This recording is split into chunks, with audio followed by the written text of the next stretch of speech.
Mr. Peters. So with tensions rising so fast, do you believe that this could have been avoided? I most certainly do, and that's just not a statement now, but it was what we believed a long time ago. In fact, 15 years ago, and then again in 2017 when we prepared the Pacific Reset policy, beefed up our aid hugely and beefed up our diplomacy, but we had to keep the impetus going with our allies as well, and I'm afraid we seem to have dropped the ball.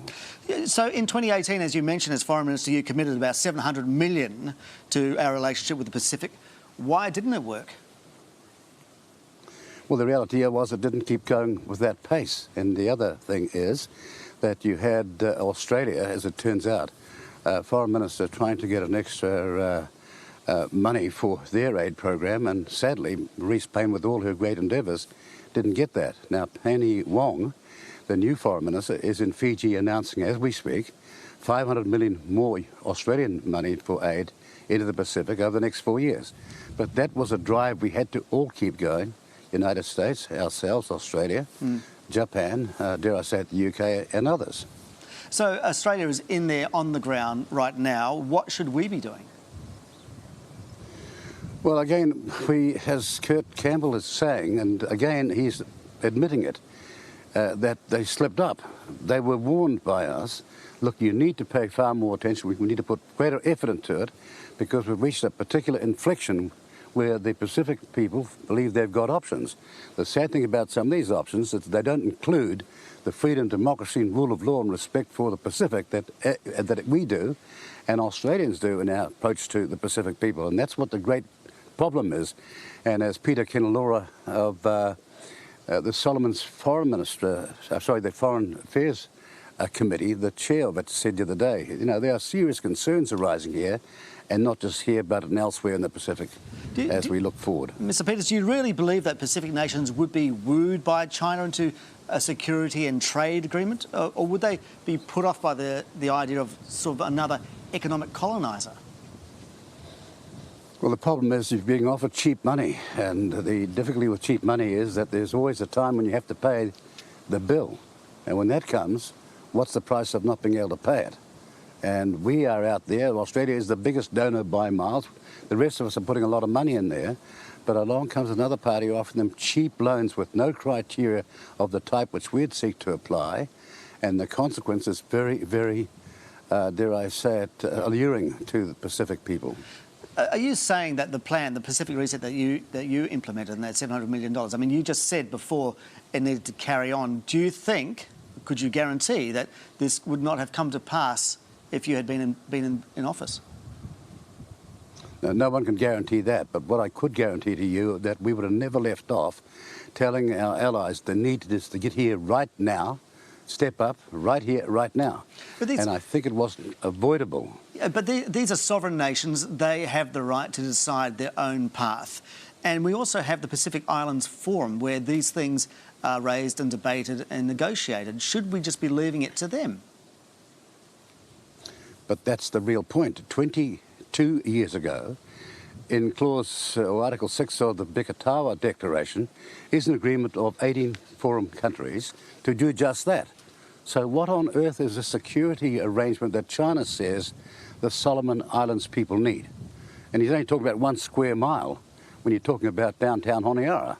You see what I mean? There's something untoward going on here, and we needed to be far more aware of it and far more onto it. OK, so how would you rate Nanaia Mahuta's performance so far as Foreign Minister? Well, look, you cannot have circumstances where no one's been there since 2019. No one has been anywhere in the Pacific from the point of view of political leadership in New Zealand. We have simply been preoccupied with anything but our, not backyard, that's an insult to these people, it's our home. The Pacific is our home, and our security and our social way of life, our whole economy is dependent upon the home in which we live. So there has been a lot going on, hasn't there? Sad to say. There has been a lot going on. There has been a pandemic.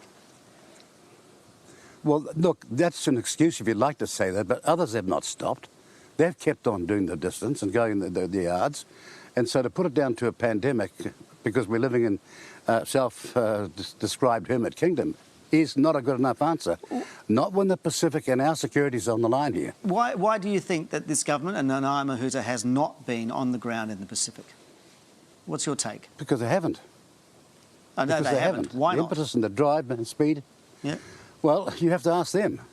Which begs the question, why aren't they on this program describing what's gone wrong here? The other question, so your prediction then, I mean, if these countries do sign some sort of agreement with China, what does that mean? What are the stakes here? Well, if you look at the full canvas of this proposed agreement, it's about their resources, about mining and all sorts of other things, and fishing. These are critical things for the long-term wealth of the Pacific and their proper development. And if you look at how comprehensive or how expensive this is, we have to all be alarmed, and particularly the Pacific people themselves. Are you saying that China would just be quite predatory in terms of resources and those kinds of things like fishing and mining and seabed resources? Is that what you're indicating? Look, it's time for us to be realists. We live in a resource-hungry world, and there is a massive battle for resources, even if some people in New Zealand don't want them. And that's what this is about. OK, look, before you go, I have to ask you, Winston Peters, you may not like don't want to answer it, but why did you choose not to stand in Tauranga? Is it because, as Te Pāti Māori said, it's a racist city? Well, that's humbug, because for 35 of the last 38 years, they've had two people with Maori background as representatives. So that debunks the kind of codswallop that Te Pāti Māori, or Te Piti Māori, I might say, have been guilty of. And the second thing is, I didn't stand because when Mr Bridges stood at the 2020 election, he promised the people of Tauranga a contract of 3 years, and he's walked out on it. And how many commentators and politicians have said, this is a waste of $1 million, and we can't afford in our present economic circumstances to be wasting money willy-nilly like the government is, and now the opposition apparently agrees with. Yeah, but you didn't stand because Simon Bridges reneged on that so-called contract. I don't see the logic there. Well, there was no need for a by-election. Somebody need to say so. If there's somebody who has to be moved because of a crime or some offence or something like that, or needs a mandate because of other circumstances, then a by-election is justified. But there was no democratic reason for this by-election. OK, so... And I think if you're going to talk about the public money, and $1 million matters now, then he needs to explain that, and so does National. OK, well, that's up to them. Winston Peters, thank you very much for your time on the show this morning. Tēnā koe. Thank you.